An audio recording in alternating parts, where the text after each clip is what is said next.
За өнөөдрийн байдлаар Улаанбаатар хотын нийтийн тээврийн үйлчилгээнд нийт 950 автобус өдөр тутам шугамын үйлчлэгэнд ажиллаж байна. За өдөрт дунджаар нэг 650 орчим мянган иргэн өдөр тутам нийтийн тээврээр одоо ажлын өдрүүдэд бол үйлчлүүлж байна. За амралтын өдрүүдэд бол нэг 300-аас 400 мянган хүн бол нийтийн тээврээр явж байгаа.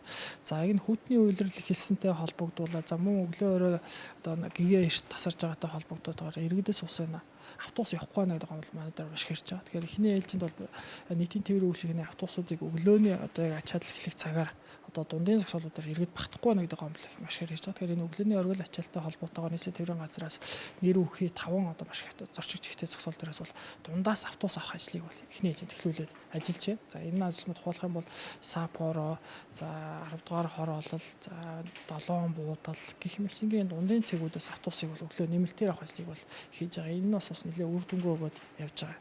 За хоёр дахь асуудал нь иргэдээс оройн цагаар бас автобусын хүлээгдэл маш их байна гэдэг талаар бол манайд бол иргэдээс гомд санал маш хэрж байна. Тэгээ энэ чиглэлээр бол манай нийслэлийн тээврийн газраас бол одоо энэ өдрөд явж байгаа автобусны тоог тодорхой хэмжээгээр бууруулад орой явах автобус руу бол нэмэгч зарчмаар хийж байгаа. Тухайлах юм бол одоо яг энэ өнөөдрийн зохицуултаар бол нийт бид нар бол оройд бол 99 автобусыг бол шугамд нэмж бол үүсгэн гаргаж байна. За тэгэхээр энэ чиглэлд автобусуудыг бол нөгөө иргэдийнхаа зорчигч урсгалтай нийцүүлээд хаана их гомдол гарч байна. Нэгдүгээр хаана бас автобуснаа багтахгүй байна гэдгийг бол харж чадж байгаа.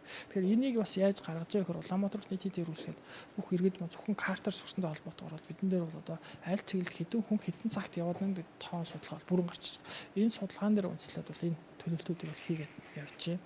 За мөн одоо зарим чиглэлүүдэд бас энэ одоо сүүлийн автобус орой бууж ийн өглөө их автобус орой их явж ийн гэж. Тэгэхээр 20 гаруй чиглэлд бас манай нийслэлийн тээврийн газраас бол автобусыг өглөө их авах цагийг 5-аас 10 минут орчуулах. За оройн цагийг бол одоо 22-оос 23 цаг хүртэл нэмж суугах ийм чиглэлүүдийг бол аваад явж байгаа.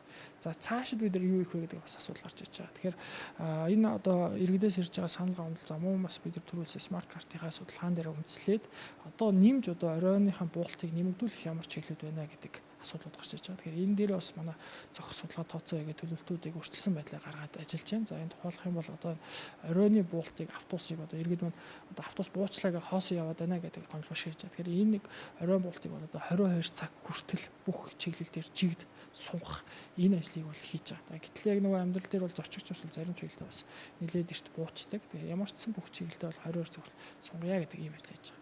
За энэ ингээ иргэдээс бас ирж байгаа гомдын маань шалтгаан юу вэ нэг аваад үзэх хэрэгтэй болж байгаа. Тэгэхээр энэ иргэдээс бүх автобусанд маань одоо GPS хүн суулцаад байна. Тэгэхээр яг ялангуяа энэ оройны пик буюу оргил ачааллын цагаар бүх автобусууд ингээд шалгаад үзэхээр шугамаатай байгаа.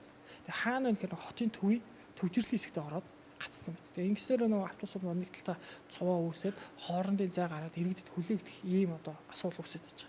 Тэгэхээр манай тээврийн газрын зүгээс одоо мөн одоо хян шалгалтын чиглэлээр юу гэж яхаар заман цагдаагийн албуулгын замын үйлдвэрийн удирдлагын төвтэй манай автоэрийн хэлтийн улсын байцаагч их тайвны өргөмжлөлийн дагуу нэгдүгээр иргэнийг чөлөөтэй зорчуулах за мөн автобусны хөлгөө саадуулж байгаа болон за автобусны зогсоол дээр удаан хугацаар зогсож саадуулж байгаа энэ тээврийн усуудыг чөлөөлөх арга хэмжээг бол аваад ажиллаж байна.